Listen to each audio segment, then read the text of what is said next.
চলে যাচ্ছি পুরো খবরে। প্রতি কেজি চাল উৎপাদনে বিশ্বের সবচেয়ে বেশি খরচ হয় বাংলাদেশে। বীজ বা সারের মূল্য বৃদ্ধি এর কারণ নয়। আশ্চর্যজনক হলেও সত্য যে এর কারণ সেচের উচ্চ মূল্য। বোরো মৌসুমে প্রায় ৩,০০০ লিটার পানি ব্যয় করে ১ কেজি চাল উৎপাদন করতে হয় কৃষককে। আর এজন্য চলতি আউশ মৌসুমে প্রায় ৩৭,০০০ কৃষকের মধ্যে প্রথমবারের মতো উচ্চ ফলনশীল উফশি জাতের new rice for Africa NERICA ধানের চাষ হচ্ছে। চলতি ইরি-বোরো মৌসুমে দেশে ধানের উৎপাদন ভালো হলেও বাজারে ধানের দাম কম হওয়ায় লোকসানের দুশ্চিন্তায় আছে কৃষক। সরকারি হিসাবে এবার প্রতি কেজি ধানের উৎপাদন খরচ হয়েছে ১৫ টাকারও বেশি। এর একটি বড় খরচই হয় পানির পেছনে। কৃষি সম্প্রসারণ অধিদপ্তরের হিসাব অনুযায়ী চলতি মৌসুমে ১ কেজি ধান উৎপাদনে ৩,০০০ লিটার পানি খরচ করছে কৃষক। এই পরিমাণ সেচ দেয়ায় বাংলাদেশে চাল উৎপাদন খরচ হয় বিশ্বের সর্বোচ্চ। এই অবস্থা থেকে কৃষককে মুক্তি দিতে সরকার আফ্রিকার দেশ উগান্ডা থেকে দেশে নিয়ে এসেছে নেরিকা ধান। এই ধান চাষে সেচ দিতে হয় না, অনুর্বর জমিতেও করা যায় এর চাষ। পোকামাকড় প্রতিরোধী হওয়ায় কীটনাশকও ব্যবহার করতে হয় না, ফলে এই ধান চাষ উৎপাদনে খরচ হবে অনেক কম। আমরা নেরিকা জাত এই জন্য নিয়েছি, নেরিকা যদিও বাইরের জাত, এটাকে আমরা নিয়ে এসে বিএডিসির খামারে এটা ৬০ গ্রাম বীজকে আমরা ৪৫০ টনে পরিণত করছি। খরা, লবণাক্ততা, বন্যা সহিষ্ণু, স্বল্পমেয়াদী ও উচ্চ ফলনশীল এ ধান চাষের মাধ্যমে আউশ মৌসুমে অতিরিক্ত ১৮ থেকে ২০,০০০ মেট্রিক টন চাল উৎপাদন করা যাবে বলে আশাবাদী সরকার। নেরিকা দিয়েছি এই জন্য যে এটা পানি কম লাগে, অল্প পানিতে এটা হয় এবং উঁচু জমি তারা কৃষকরা মোটামুটি সিলেকশন করবে। দাঁড়ানো জায়গা, পানি দাঁড়িয়ে থাকে এরকম জায়গা কৃষক নির্বাচন করবে না। এটা আমাদের ট্রেনিংও দেওয়া হয়েছে কৃষককে এবং আমরা লিফট এইরকম বই আকারে দিয়েছি। এরই মধ্যে পরীক্ষামূলকভাবে চাষ হয়েছে এই ধান। চলতি মৌসুমে ৩০টি জেলার ৮৩টি উপজেলায় এর বীজ বিতরণ করছে কৃষি সম্প্রসারণ অধিদপ্তর। জমি চাষ না করে কেবল বীজ ছিটিয়ে ৯০ দিনের মধ্যে নেরিকা ধান ঘরে তোলা যাবে। Ariyan Stalin, independent news, Dhaka. আজ জাতীয় অর্থনৈতিক পরিষদ এনইসিতে অনুমোদনের জন্য উঠছে আগামী বাজেটের বার্ষিক উন্নয়ন কর্মসূচি এডিপি। ৫৪,০০০ কোটি টাকার এই উন্নয়ন বাজেটে এবার ১,০৩৭টি প্রকল্প থাকছে বলে জানিয়েছে পরিকল্পনা কমিশন। বরাদ্দ থাকছে পদ্মা সেতু প্রকল্পেও। গেল মার্চে অর্থ মন্ত্রণালয়ে অনুষ্ঠিত সম্পদ কমিটির সভায় মন্ত্রণালয়গুলোর চাহিদা ও বাস্তবায়নের সক্ষমতার ভিত্তিতে আসছে বাজেটের এডিপির রূপরেখা তৈরি করা হয়। কয়েক দফা আলোচনার পর মূল এডিপির আকার ধরা হয়েছে ৫৪,৩০০ কোটি টাকা। এতে নিজস্ব অর্থায়ন ৩২,৮০০ কোটি টাকা, বিদেশি ঋণ ও সহায়তা থাকছে ২১,৫০০ কোটি টাকা, আর তা ব্যয় হবে ১৭টি খাতের ১,০০০-এর বেশি প্রকল্পে। যদিও আমরা বরাদ্দ হিসাবে বিদ্যুৎ খাতকে সর্বোচ্চ বরাদ্দ দিচ্ছি, সামগ্রিকভাবে পল্লী খাতে অনেক বেশি টাকা যাচ্ছে এবার। পল্লী সড়ক যোগাযোগ, সংরক্ষণ, মেরামত, এক্ষেত্রে একটা ব্যাপক ব্যয় আমরা পল্লী অঞ্চলে যাবে এবছর। পরিকল্পনা কমিশন সূত্রে আরও জানা গেছে, আসছে এডিপিতে বিদ্যুৎ ও জ্বালানি খাতের পরেই গুরুত্ব দেওয়া হচ্ছে পরিবহন ও যোগাযোগ খাতকে। সেতু বিভাগের জন্য বরাদ্দ বাড়ছে প্রায় ৩ ভাগ, যার মধ্যে পদ্মা সেতু প্রকল্প আছে বলে জানান কমিশনের এ সদস্য। পদ্মা সেতু হবে, সরকার এটা অর্থনৈতিকভাবে গুরুত্বপূর্ণ, রাজনৈতিকভাবে গুরুত্বপূর্ণ। কাজে পদ্মা সেতুর বাস্তবায়ন শুরু হবে, এটা দেশবাসী আমি মনে করি আস্থা রাখতে পারে। এর জন্য কি বাজেটে কোনো বরাদ্দ এবার রাখা হচ্ছে? বাজেটে বরাদ্দ থাকবে। অর্থায়ন নিয়ে বিশ্বব্যাংকের সাথে তৈরি হওয়া জটিলতায় গেল বছর এ খাতে তেমন ব্যয় হয়নি, তাই এবার বরাদ্দ বাড়লেও তাতে বাজেট ঘাটতি বাড়ার সম্ভাবনা নেই বলে জানায় পরিকল্পনা commission. Shaon Hasnat, independent news, Dhaka. হরতালে গাড়ি পোড়ানোর মামলায় গ্রেপ্তারকৃত বিএনপির ভারপ্রাপ্ত মহাসচিব মির্জা ফখরুল ইসলাম আলমগীর সহ ১৮ দলীয় জোট নেতাদের ঢাকা কেন্দ্রীয় কারাগার থেকে শুক্রবার গাজীপুরের কাশিমপুর কারাগারে পাঠানো হয়েছে। বিএনপির ভারপ্রাপ্ত মহাসচিব মির্জা ফখরুল ইসলাম আলমগীর, স্থায়ী কমিটির সদস্য খন্দকার মোশাররফ হোসেন ও হান্নান শাহ, সংসদ সদস্য শহীদ উদ্দিন চৌধুরী অ্যানি, সংসদ সদস্য ও লিবারেল ডেমোক্রেটিক পার্টির সভাপতি অলি আহমেদ, বাংলাদেশ জাতীয় party BJP chairman Andalib Rahman Partha এবং বিএনপি নেতা রুহুল কুদ্দুস তালুকদার দুলু, এই ৭ নেতাকে ডিভিশন দেওয়া হয়েছে বলে জানিয়েছে কারাগার কর্তৃপক্ষ। বাকি ২৩ জনকে হাই সিকিউরিটি কারাগারে রাখা হয়েছে। হরতালে নাশকতার মামলায় বুধবার বিএনপি এবং ১৮ দলীয় জোটের ৩৩ জন নেতাকে কেন্দ্রীয় কারাগারে পাঠায় ঢাকার মহানগর হাকিম আদালত।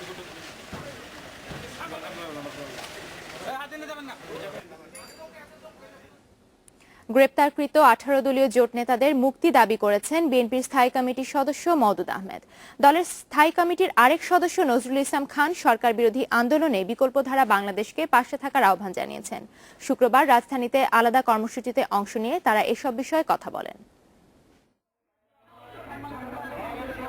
কেন্দ্রীয় নেতাদের মুক্তির দাবিতে রাজধানীতে মানববন্ধন করে বিএনপি। এ সময় মওদুদ আহমেদ বলেন, বিএনপির কেন্দ্রীয় নেতাদের কারাগারে আটকে রেখে আন্দোলন দমন করা যাবে না। তারা সরকারের সঙ্গে আলোচনায় বসতে আগ্রহী, তবে এর আগে প্রধানমন্ত্রীকে তত্ত্বাবধায়ক সরকারের অধীনে নির্বাচনের দাবি নীতিগতভাবে মেনে নেয়ার আশ্বাস দিতে হবে। বিরোধী দলকে বাইরে রেখে তাদের বিরুদ্ধে নিপীড়ন করে তাদেরকে নিষ্পেষণ করে কখনোই দেশে শান্তি আনতে পারবেন না। এখনো সময় আছে, আসুন আমরা আলোচনা করতে প্রস্তুত। বিএনপির স্থায়ী কমিটির আরেক সদস্য নজরুল ইসলাম খান সরকার বিরোধী আন্দোলনে বিকল্প ধারাকে পাশে থাকার আহ্বান জানান। বিকল্প ধারা বাংলাদেশের ৮ম প্রতিষ্ঠা বার্ষিকীর এক অনুষ্ঠানে এ আহ্বান জানান তিনি। এই গণতন্ত্রের বিপন্নতার সুযোগ বরাবর গ্রহণ করে দেশি এবং বিদেশি এমন শক্তি যারা বাংলাদেশের জনগণের কল্যাণের জন্য আগ্রহী নয়, এদেশের মানুষের জীবন এবং জীবিকা রক্ষার জন্য যে আন্দোলন, সে আন্দোলনে আমি বিকল্প ধারা সহকর্মীদের সমর্থন প্রত্যাশা করি। এদিকে রাজধানীর ভাসানী মিলনায়তনে ঢাকা মহানগর বিএনপির যৌথ সভায় বিএনপির স্থায়ী কমিটির সদস্য আব্দুল মঈন খান বলেছেন, বিএনপির ওপর যত আঘাত এসেছে বিএনপি ততই শক্তিশালী হয়েছে। যখনই বিএনপির উপরে আঘাত এসেছে তার পরবর্তীতে বিএনপি আরো শক্তিশালী হয়েছে। Ariful Islam, independent news, Dhaka. BNP নেতা ইলিয়াস আলীর স্ত্রী তাসিনা রুশদি অভিযোগ করেছেন, অভিযানের নামে পুলিশ তাকে মানসিকভাবে হয়রানি করছে। অন্যদিকে ইলিয়াস আলীর বাসায় অভিযান চালানোর কথা অস্বীকার করেছে গোয়েন্দা পুলিশ। বৃহস্পতিবার রাত প্রায় 11:15টার দিকে ডিবি পুলিশের পরিচয়ে 4-5 জন ব্যক্তি হঠাৎ করেই নিখোঁজ বিএনপি নেতা এম ইলিয়াস আলীর বনানীর বাসা সিলেট হাউসে গিয়ে দরজা খুলতে বলে। হরতালে নাশকতা সৃষ্টি করেছে এমন কয়েকজন পিকেটার লুকিয়ে আছে দাবি করে তল্লাশি করবে বলে জানায় তারা। ওরা প্রথমত ওদের পরিচয় দিতে চায় নাই যে ওরা কারা কোত্থেকে এসেছে, তো বারবার জিজ্ঞেস করার পরে বলেছে ওরা ডিবির লোক এরকম। তো আমি বলেছিলাম যে যদি ডিবির লোক হয়ে থাকে সকালে এসে যেন আমার সঙ্গে দেখা করে অফিসার কারা আসছিল জন্য, কিন্তু সকালে আর ওরা আসে নাই কেউ। শুক্রবার বিকেলে বনানীতে নিজ বাসায় সংবাদ সম্মেলনে তাহসিনা রুশদির অভিযোগ করেন, পুলিশ ইচ্ছা করে তাকে মানসিক ও সামাজিকভাবে হয়রানি করতেই এ ধরনের কাজ করছে। পুলিশের এ ধরনের আচরণ তাদের নিরাপত্তাহীনতাকে আরও বাড়িয়ে দিচ্ছে। যে এরকম একটা চরম নিরাপত্তাহীনতার মধ্যে আমরা বসবাস করছি।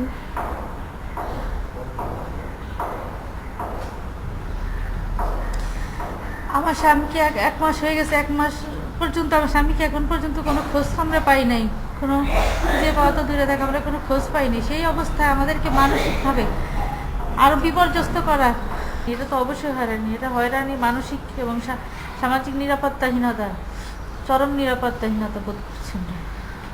ইলিয়াস আলী নিখোঁজের পর 1 মাস হয়ে গেলেও কোনো খোঁজ না পেয়ে হতাশা প্রকাশ করেন তিনি। তবে ইলিয়াস আলীর বাসায় অভিযান চালানোর কথা অস্বীকার করেছে গোয়েন্দা পুলিশ। তাদের পরিচয়ে কেউ বাসায় গেলে তা খতিয়ে দেখা হবে বলে জানিয়েছেন ঢাকা মহানগর পুলিশের জনসংযোগ বিভাগের অতিরিক্ত উপকমিশনার মাসুদুর রহমান। ওনার বাসায় আমাদের গোয়েন্দা বিভাগের কোনো দল যায়নি, আর আমাদের গোয়েন্দা বিভাগের একটা কৌশল আছে যাতে মানুষজন রাতে কোনো রকম ভীত বা সন্ত্রস্ত না হয়, যার জন্য কিন্তু সব সময়ের জন্যই আমরা স্থানীয় থানা পুলিশের সহায়তা নেই। আমরা বিষয়টি খতিয়ে দেখছি। ফারজানা শোভা, ইন্ডিপেন্ডেন্ট নিউজ, ঢাকা। অনুমোদনের পর 4.5 বছর পার হলেও এখনো শুরু হয়নি চট্টগ্রাম রেলওয়ে স্টেশনের সংস্কার কাজ। ফলে প্রতিদিন সবকিছু ঠিক থাকার পরও লাইন পরিষ্কার করতে বিলম্বের কারণে ট্রেন ছাড়তে দেরি হচ্ছে ঘন্টার পর ঘন্টা, আর এতে দুর্ভোগ পোহাচ্ছে সাধারণ যাত্রীরা। দেশের অন্যতম প্রধান প্রান্তিক স্টেশন চট্টগ্রাম রেল জংশনে ঢাকা সিলেট সহ 8টি রুটের প্রতিদিন অন্তত 20 জোড়া ট্রেন আসা যাওয়া করে, কিন্তু এত বেশি সংখ্যক ট্রেনের ব্যবস্থাপনার জন্য পর্যাপ্ত লাইন না থাকা সহ নানা কারণে এই স্টেশনে আসা সবগুলো ট্রেনেরই যাত্রা বিলম্ব ঘটছে, আর এতে সবচেয়ে বেশি ভুগতে হচ্ছে সাধারণ যাত্রীদেরকেই। ইঞ্জিন গুঁড়াতেও সমস্যা হয়, এখানে আমাদের 1-1.5 ঘন্টা করে অপেক্ষা করতে হয় প্রতিটা ট্রেন বগিতে। আমরা বেশি সমস্যায় আছি। রোদ বৃষ্টির মধ্যে আমাদের সমস্যা হয়, যাত্রীরা খুবই বিলম্বিত হচ্ছে, কেন ঘন্টার পর ঘন্টা বসে থাকতে হয়। 2007 সালের ডিসেম্বরে জাপানি দাতা সংস্থা জাইকার অর্থায়নে চট্টগ্রাম রেল স্টেশন সংস্কারের উদ্যোগ নেওয়া হয়। এই প্রকল্পে 4টি নতুন রেল লাইন ও 2টি বাড়তি প্ল্যাটফর্ম সহ 2 রেল লাইনের মাঝখানে বহির্গমন লাইন তৈরির কথা ছিল, কিন্তু দীর্ঘদিনেও সেটি বাস্তবায়ন হয়নি। এসকেপ লাইন যেটা, ওই লাইনটা না থাকাতে আমরা একটা ট্রেন ঢোকার পরে আরেকটা লাইনে আরেকটা ট্রেন যখন থাকে তখন আমরা ওই ইঞ্জিনটা বের করতে পারি না, যার কারণে এক একটা ইঞ্জিন 1 ঘন্টা, 1.5 ঘন্টা, আধা ঘন্টাও ডিটেন থাকে। রেল কর্তৃপক্ষ অবশ্য বলছে কিছু স্থাপনা সরানো নিয়ে জটিলতা হওয়ায় সংস্কার কাজে বিলম্ব হচ্ছে। এখন পর্যন্ত আমরা শুরু করতে পারি নাই, বিভিন্ন কারণে এখানে আমাদের অনেক আনঅথরাইজ কিছু স্ট্রাকচার আমাদের আছে। প্রথমে অরিজিনাল 115 ফিট আমাদের নেওয়ার কথা ছিল, পরবর্তী সময় আমাদের যে বিভিন্ন স্ট্রাকচার আছে, আমাদের রেলওয়ে বাসাবাড়ি আছে, এটা নিয়ে আমরা কনসালটেন্টকেও আমরা ইনভাইট করেছি, কনসালটেন্ট ছিলেন এবং কনসালটেন্টকে আমরা পরীক্ষা নিরীক্ষা করে আমরা দেখছি যে আপাতত 90 ফিটের মধ্যে যদি আমরা করি তাহলে অনেক স্থাপনা আমাদের এখান থেকে হয়তো ভাঙা থেকে বেঁচে যায়। রেলে ক্রমবর্ধমান যাত্রীর চাপ সামলাতে এই প্রকল্পের দ্রুত বাস্তবায়ন দাবি করছেন সংশ্লিষ্টরা। অনুপম শীল, ইন্ডিপেন্ডেন্ট নিউজ, চট্টগ্রাম। সংবাদে নিচ্ছি ছোট্ট একটি বিরতি, ফিরে এসে অন্যান্য খবরের সাথে আরো যা থাকছে। সিরিয়ার আলেপ্পো শহরে হাজারো মানুষের বিক্ষোভ, গোলাবারুদ ছুড়েছে সরকারি বাহিনী।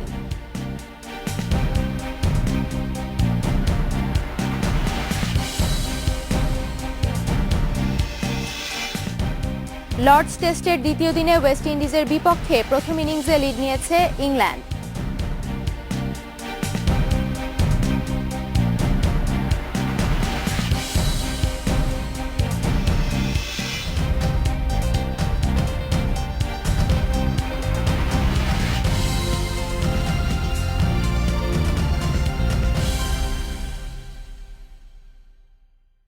নতুন ক্লোজ আপ ফায়ার ফ্রিজ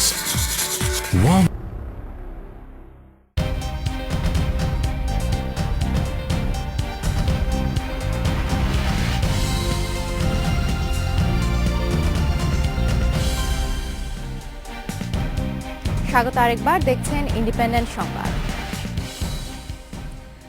রাজধানীর উত্তরায় একটি মার্কেট কর্তৃপক্ষের সঙ্গে যুবলীগ কর্মীদের মধ্যে ধাওয়া পাল্টা ধাওয়ার সময় মারা গেছে শাহ আলম নামে এক ব্যক্তি।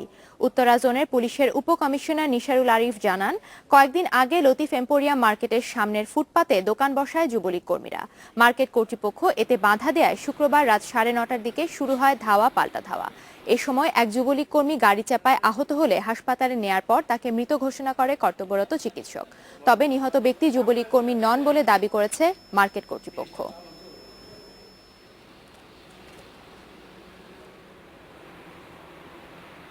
খুঁটি দিয়ে আপনার যে স্টল টাইপ করছিল। দেশের বাইরের খবর, সিরিয়ার উত্তরাঞ্চলীয় শহর আলেপ্পোয় শুক্রবার বিক্ষোভ করেছে হাজারো মানুষ। এ সময় কাঁদানে গ্যাস এবং গোলা বারুদ ছোড়ে সরকারি বাহিনী। এতে বেশ কজনের আহত হওয়ার কথা জানিয়েছে মানবাধিকার কর্মীরা। আসাদ বিরোধী আন্দোলন শুরুর পর এ শহরে এটি সবচেয়ে বড় বিক্ষোভের ঘটনা। ইন্টারনেটের একটি ভিডিও চিত্রে দেখা গেছে শহরটির বিভিন্ন স্থানে হাজার হাজার মানুষ মিছিলে অংশ নেয়। এ মাসের গোড়ার দিকে সরকারি সেনাদের হামলায় কজন ছাত্র নিহতের ঘটনায় এখানে বাড়তে থাকে সরকার বিরোধী মনোভাব।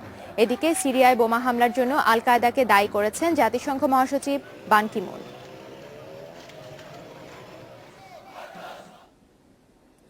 আফগানিস্তানে মার্কিন দূতাবাসের জন্য কন্টেইনার প্রবেশের অনুমতি দিয়েছে পাকিস্তান।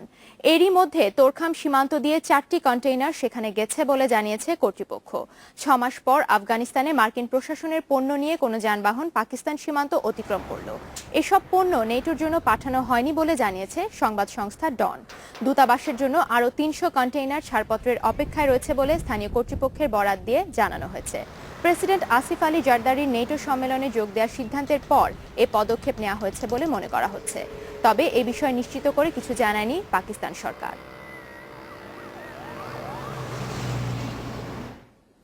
খেলার খবর, ক্রিকেট। লর্ডস টেস্টের দ্বিতীয় দিনে ওয়েস্ট ইন্ডিজের বিপক্ষে প্রথম ইনিংসে অধিনায়ক অ্যান্ড্রু স্ট্রাউসের সেঞ্চুরিতে ১৬ রানের লিড নিয়েছে ইংল্যান্ড।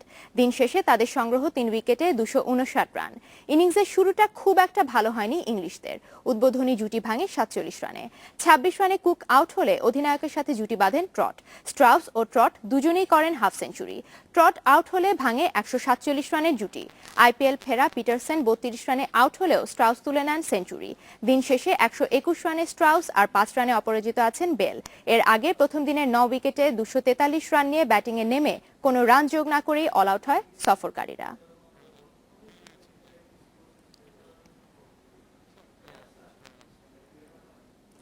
আইপিএলে রাজস্থান রয়্যালসকে ৫ উইকেটে হারিয়েছে ডেকান চার্জার্স। রাজস্থানের দেয়া ১২৭ রানের টার্গেটে ব্যাট করতে নেমে ৮ বল হাতে রেখেই লক্ষ্যে পৌঁছে যায় ডেকান। ব্যাটিংয়ে নেমে শুরুতেই উইকেট হারায় রাজস্থান। ৬ রানের রাহানে আর ১৩ রান করে ফিরে যান শেন ওয়াটসন। এরপর অধিনায়ক রাহুল দ্রাবিড়ের ৩৬ বলে ৩৯ রানে বাকিদের যাওয়া আসার মধ্য দিয়ে ৮ উইকেটে ১২৬ রান করে রাজস্থান। জবাবে শুরু থেকেই মারমুখী ছিলেন ডেকান ওপেনাররা। উদ্বোধনী জুটি ভাঙে ৬৩ রানে। ধাওয়ানের ২৬ এবং রেড্ডির ৩৫ বলে ৪২ রানে জয়ের ভিত পাকা হয়ে যায় ডেকানের। শেষ পর্যন্ত ৫ উইকেটে ১২৮ রান করে লক্ষ্যে পৌঁছে যায় ডেকান।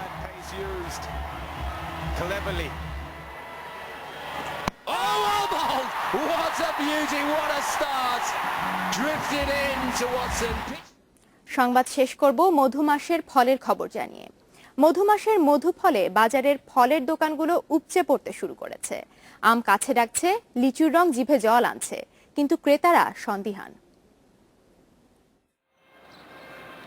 ১৯০ তেজকুনিপাড়া, ঢাকা। দোতলার বারান্দায় একটা ছোট্ট বাগান। এই মধুমাসের মধুফল আম ঝুলছে, কিন্তু সংখ্যায় একটাই। তবে একমাত্র হলেও আমটি নিয়ে পরিকল্পনায় মেতেছে পরিবারের সবাই। বাজারে তো আর অরিজিনাল আম পাওয়া যায় না, সব হলো রাসায়নিকে ভরা, আর এর তো কোনো রাসায়নিক নেই। এই একটা আমি যে আছে এটা পাকলে কে খাবে? এটা খেলে পাকলে সবাই মিলে খাবো। একটা আম সবাই মিলে খাবে? হ্যাঁ হ্যাঁ, গাছ পাকা আম জন্য। হ্যাঁ। এই ব্যক্তি ভাবছেন বাড়ির ছাদেও আমের গাছ লাগাবেন, যাতে আম কিনতে বাজারে যেতে না হয়। কিন্তু সবার তো আর আম গাছ লাগানোর জায়গা নেই। তাই জ্যৈষ্ঠের মধুফল আম, জাম, আনারস আর লিচু কিনতে বাজারমুখী হতেই হয় মানুষকে। বাজারের কোনো ফলেই কোনো বিশ্বাস নেই আব্দুর রহমানের। সন্দেহ আছে, তাই তরমুজের ভেতরটাও দেখে নিতে চান তিনি।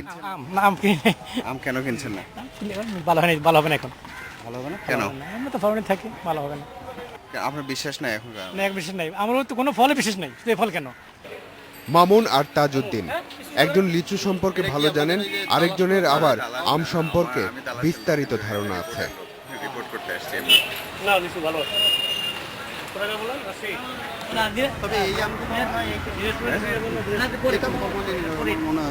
কি মনে হচ্ছে আম দেখে? এগুলো নিঃসন্দেহে ফরমালিন, কারণ এর মাঝে মাঝে দেখা যায় যে মানে বিচিটা লড়ে। আর এসবের মাঝে শিব্বির আহমেদ লিচুর দিকে এক দৃষ্টিতে তাকিয়েছিলেন। দৃষ্টির পুরোটাই সন্দেহের। লিচু কিনতে আসছেন না কি দেখছিলেন বললেন? লিচু কেনার ইচ্ছা আছে, কিন্তু যে কালার দেখতেছি সেটা কি ন্যাচারাল নাকি আর্টিফিশিয়াল, এটা ভাবছি আর কি। ঈশ্বরদীয়ার রাজশাহীর লিচুর প্রতিটির দাম এখন ৩.৫ থেকে ৪ টাকা। আর সাতক্ষীরার আমের সাথে মিশে থাকতে পারে ভারতীয় আম। এটা তো বুঝার কোনো কায়দা নেই, কারণ দেখা যাচ্ছে দেশি আমের মতন দেশি আমকে বিক্রি করতেছে। কয়জনে বুঝবে এটা দেশি আম? সেই আমগুলোর সমস্যা কি থাকতে পারে? সমস্যা হলো বাইরের থেকে কি মেডিসিন দেয়, এটা তো আমরা বুঝি না। আসলে এখন যে বাজারে যদি যে ফলমূলগুলি পাওয়া যাচ্ছে, আম এবং লিচি আপনি যাই বলেন না কেন, কাঁঠাল, এগুলি সময় তো এখন আসে নাই। আসলে এগুলি আমাদের ব্যবসায়ী মহল অর্থের লোভে ওইটা পরিপক্ক হওয়ার আগেই এদেরকে পাড়া আরম্ভ করে, পেরে বিভিন্নভাবে জাগ দেওয়া বলেন, কেমিক্যাল মিশানো বলেন, এইসব মিশিয়ে এগুলি পাকানোর চেষ্টা করে। এই জ্যৈষ্ঠের অন্যান্য রসালো ফল নিয়ে অবশ্য এত সন্দেহ নেই ক্রেতাদের। মঞ্জুরুল করিম, ইন্ডিপেন্ডেন্ট নিউজ, ঢাকা। এই ছিল এখনকার ইন্ডিপেন্ডেন্ট সংবাদে। সবসময় সবশেষ খবর জানতে সাথে থাকুন।